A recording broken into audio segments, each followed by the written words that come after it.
정보 유출 피해자들에게 보상을 준비하고 있냐는 질의에 쿠팡은 조사 중이라고 했습니다.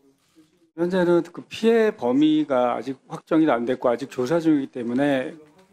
이어진 질문에도 에둘러 답하다 질타가 이어지자 검토라는 말이 나왔습니다. 저는 보상할 생각이시죠? 네, 합리적인 방안을 마련하도록 하겠습니다. 합리적인 방안이 뭐예요? 저는 보상해 줘야죠. 피해자에 대해서는 적극적으로 검토하겠습니다. 소송 움직임은 빨라지고 있습니다. 한 사람당 위자료 20만 원에서 많게는 300만 원까지 청구하는 소송이 속속 제기되고 있습니다. 전체 참가자가 2만 명을 넘어선 것으로 파악됐습니다. 하지만 실익이 크지 않을 거라는 전망도 나옵니다. 개인정보 해킹 유출과 관련해 인터파크와 모두투어 등을 상대로 한 소송에서 한 사람당 배상액은 10만 원이 인정됐습니다. 기업의 고의나 중대한 과실이 인정되면 손해액의 5배까지 청구할 수 있는 징벌적 손해배상 제도가 있긴 하지만 2015년 도입 이래 한 차례도 적용된 적이 없습니다. 지난 2011년 SK커뮤니케이션즈의 싸이월드 해킹, 2012년 KT 개인정보 유출 사건에서는 기업 책임이 인정되지도 않았습니다. 소송에는 최소 2년에서 3년, 시간도 많이 걸립니다. 시민단체들은 서너 달이면 되는 집단 분쟁 조정으로 눈을 돌리고 있지만 강제성이 없다는 게 한계입니다. 올해 유심 해킹 사고가 난 SK텔레콤은 1인당 30만 원을 배상하라는 개인정보보호위원회 안을 거부하며 조정이 불성립됐습니다. 기업에 대한 과징금도 전체 매출액의 최대 3%로 제한돼 있고 감면 조건도 많습니다. 반면 쿠팡이 상장된 미국은 어떨까요? 미국 3대 이동통신사 T모바일은 신용정보 유출 사고로 고객 한 사람당 많게는 우리 돈으로 3,600만 원을 배상해야 했고 페이스북은 이용자 정보를 여론조사 기관에 무단으로 넘긴 책임으로 7조 원이 넘는 천문학적인 벌금을 맞았습니다. MBC 뉴스 박솔립입니다. 지난 2021년 쿠팡의 미국 나스닥 상장. 쿠팡의 상징이자 얼굴인 창업주 김범석 의장이 직접 뉴욕 증권거래소에 개장벨을 울리며 상장 소식을 전 세계에 알렸습니다.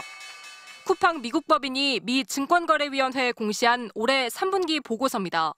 주로 한국 소매시장과 기타 해외 시장에서 사업하는 소매업체를 소유하고 운영한다며 최고 운영 의사결정자는 우리, 즉 미국 법인 최고 경영자라고 적었습니다.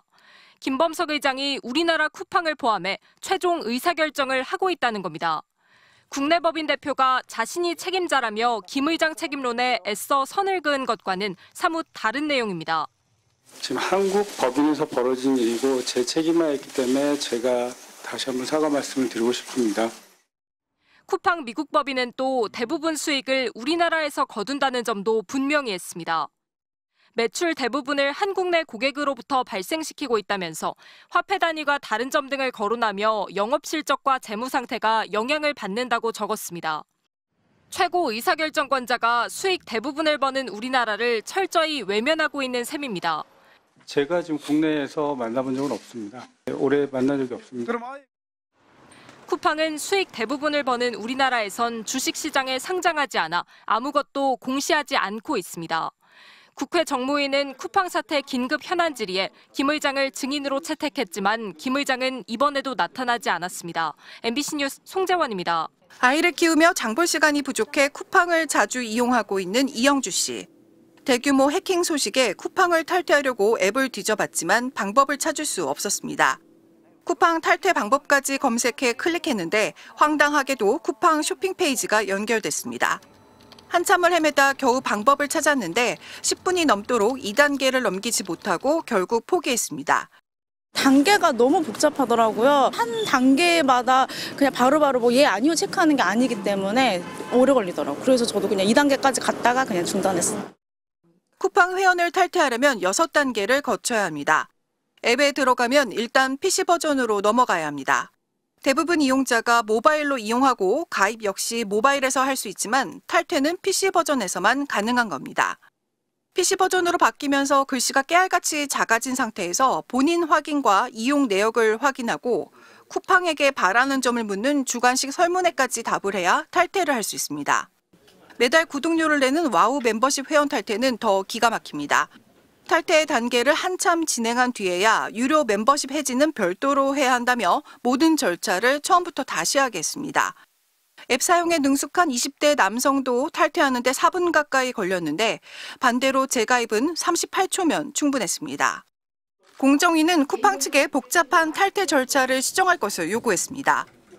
다음 전체회의가 열리기 전까지 공정위에서 쿠팡 회원 탈퇴 절차에 대해서 불공정한 그런 행위는 없는지에 대해서 면밀하게 검토해서 보고를 좀 해주세요. 그렇게 하겠습니다. 방송미디어통신위원회는 복잡한 쿠팡의 탈퇴 절차가 이용자의 해지권을 제한하는지 사실 조사에 착수했습니다. 위법 행위가 확인되면 과징금 부과 등 엄정 조치하겠다고 밝혔습니다. MBC 뉴스 이겸입니다. 개인정보 대규모 유출 사고 발표 당일 쿠팡이 고객들에게 보낸 문자입니다. 개인정보가 일부 노출되는 사고가 발생했다고 했습니다. 이튿날 홈페이지에 올린 사과문에도 유출이라는 말은 없고 무단 접근이라고 나옵니다. 처벌을 피하려는 꼼수라는 지적이 나왔습니다. 법적으로 유출에 대해서만 처벌 규정이 있어요.